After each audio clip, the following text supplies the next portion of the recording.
Alright, good morning, god damn it. Piss and Vinegar day 145. Arm wrestling and abs. So I'm combining the two today because I didn't train yesterday. So what's going on? What's going on here? I'm doing side pressure. Haven't done side pressure in a few weeks because my elbow has been fucking fucked up. And I just thought if I keep going with it, it's just going to get worse and worse and worse. So I took a few weeks off. And lo and behold, my side pressure gained like 4.5 kilos of strength by just taking a few days off. So this is a very tendon ligament heavy movement. You need way more rest. The more rest, the better, honestly. So I might start doing this like every 2 weeks or something. I don't know. I mean, I do absolutely love side pressure because it's one of the only things I'm actually gifted in. Whereas the rest of the arm wrestling movement's not so much because of my hand size. So it's very difficult not to do it, even though it's totally crippling my right elbow. Like the amount of calcification. I've lost, I think, 2.5 inches of range of motion in my right elbow. My left is still super hypermobile.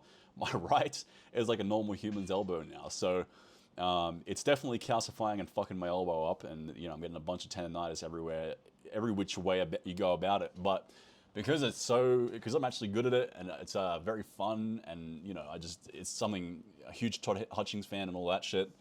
I can't not do it. So too bad. It hurts real bad, but I don't give a fuck. Now, one thing I did today that mitigated some of the damage was a bunch of high rep bicep and tricep extensions of the band in between and before the sets. When I found it funny, I was doing tricep extensions of the band's first set, 50 reps.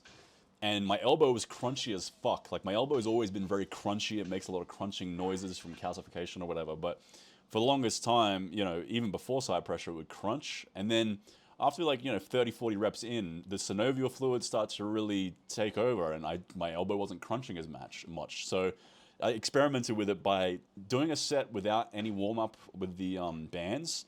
That hurt real bad, as it always does.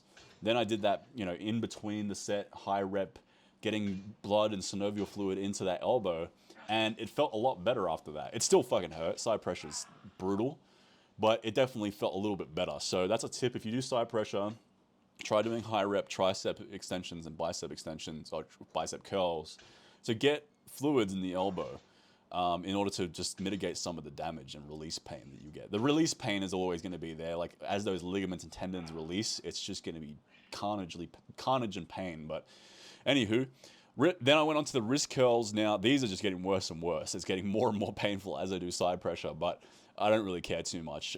It's all good. And my right forearm is quite a bit bigger than my left. So if my right forearm's lacking any hypertrophy side of things, it's not a big deal to me. I just don't really care too much about it because I need my left to really catch up to my right anyway. My right forearm is like an inch bigger than my left from doing nucleus overload for like 2 years straight on the forearm with pronation, which is part of why my fucking right elbow is so fucked is overuse. Like I just did pronation only for like 3 years on my right arm, and that pronator is just overactive. So a lot of that just comes from there, which I've been trying to fix by equally doing a bunch of supination recently. But anyway, the left cupping is actually stronger than my right cupping, which is crazy. I never would have thought that. Forever, my right arm has always been stronger in every way, but now my elbows are all fucked up. My left is starting to get this like tremendous cupping boost, so that's cool. And what else? What else happened today? It's been a while since I've done this format. Normally, in the last month or so, I've been just doing live narrations. That's how I've been doing things. So today I didn't do that because earlier today I was super fucking rage maxing. I was pissed off, and if I live narrated that, it would have been a shitty video. I would have just been a negative fucking Nancy. So I decided I was gonna work out to get that rage out of my system, and I was just gonna do it, in post now that I feel better. So that's why I didn't do that. But I haven't done this format in such a long time. I don't know. I'm kind of losing I don't know what to talk about. I've lost my groove, I suppose. The reason I do these videos, and I've said this a few times, is, I love my followers. You guys are awesome for tuning in and watching my videos, and I hope that you like my videos and are entertained and informed. But ultimately, I do this because I ultimately started doing these because the post narration, I would talk I get things off my chest. I would talk about, you know, my philosophy on things, or just generally talk about what I thought about things. But that part of that was to give myself give myself some perspective.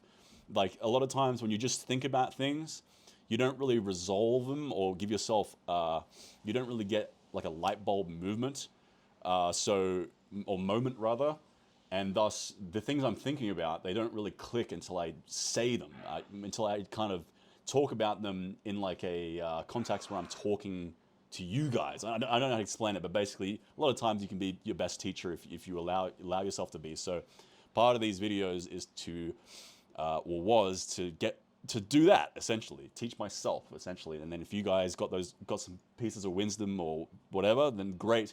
What I'm getting at here is, originally I did it for that, and I enjoyed this format where I talk afterwards, so I might start doing a mix of the two.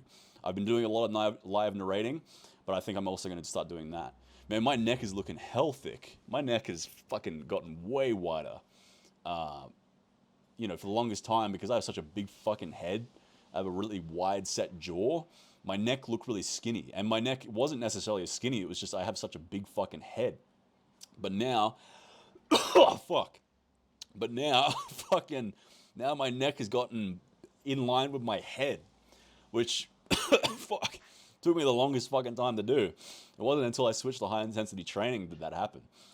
You know, when I did volume, I trained my neck frequently with a lot of garbage. But now I just do one set to failure once a week, and my neck is blown up. Finally, my neck is as wide as my head. I never thought I'd see the day. So next step is to have it wider than my head and look like Goldberg from fucking WWF. But what was I saying? Yeah, I don't mean to say this to be like, hey, fuck you, subscribers. I'm doing this for me. No, by all means, a lot of this is also because I want you guys to be entertained and have fun and whatever. But ultimately, I'm also doing this because I want to give myself perspective, and I'm just enjoying it. I just like recording the process, and you guys are just coming around for the ride, I guess. Like the other day, some dude commented on one of my videos. I think it was the Christmas video, and he was like, yeah, bro, you're not Sam Sulek. Try again. And I'm like, what? And I'm like, and he's like, you're boring. You're a Sam Sulek copy, and try again or whatever. Do a hair tutorial. You get more views. And I just thought it was funny because it's like, man, if you're bored, just don't watch the fucking video. I don't give a fuck. Like, you don't have to watch my shit. It's great if you're watching it. Haters are great. Haters will watch you more than people that love you. But it was just funny. It was like, man, why are you watching if you find me boring? I'm doing this for me. I ain't doing it for you. It just happens if you enjoy it, then great. But like, I might do a fucking hair tutorial for this guy because he seemed pretty interested in my hair. So I might do that. Shout out to you if you're watching this video. You probably are because you're obsessed. You can see my hair tutorial. I'll make it tomorrow. I'll show you how to get nice curly hair like I have. But yeah, like if you fucking don't like something, then just don't watch it. It's like, if you guys ever played Counter-Strike or a video game where you could mute someone, and you talk shit to someone, like say you're playing Counter-Strike, it was for me, and you talk shit to someone and they go, that's it, dude, I'm muting you. And then like it's the kind of person like that where they didn't actually mute you because they told you they muted you. And it's like, and then you would keep bullying that person or talking shit to that person on Counter-Strike or whatever fucking game it was you play. And then at some point, they would go, hey, fuck you, man. And it's like, yeah, you didn't actually mute me, bitch. You just fucking pretended to mute me. You like the drama of it. It's like, if you watch someone's channel just to hate on them, you're like a spiritual woman. If you're a dude and you're watching things that you don't like, it's because you like the drama of it. You subconsciously enjoy thriving off drama. So, if people watch me and they don't like my shit, like, so be it. But man, don't watch my shit if you don't like me. What are you doing? You're wasting your fucking time. I've kind of digressed here, but basically I'm trying to say, I do this content equally for you and equally for me. I do it because I like doing it, and if you happen to like it, then so be it. I'm never going to be anyone other than me.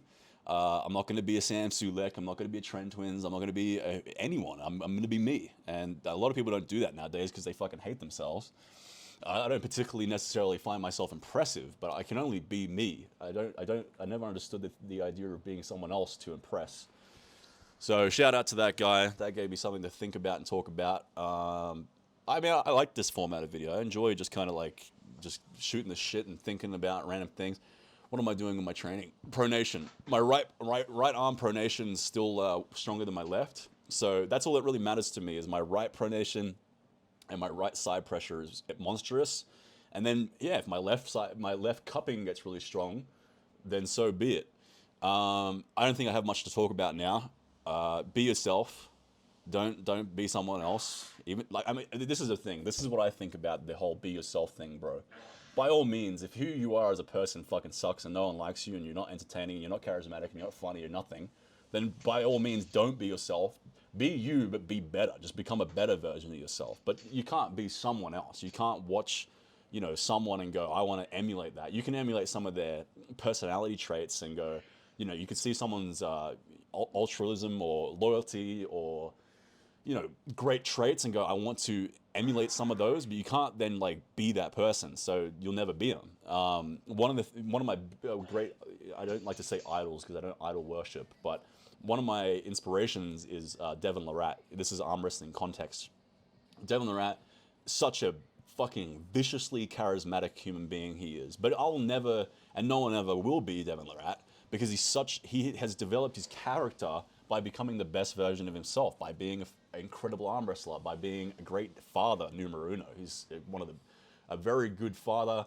He's a special fucking forces operator. Like the guy, he's developed his character and he's got pure charisma and likability through that. And you will never have that unless you go through life experiences like Devin has. And then you'll quickly realize that you become your own better self. But you'll never be him. You'll never be fucking whoever the fuck.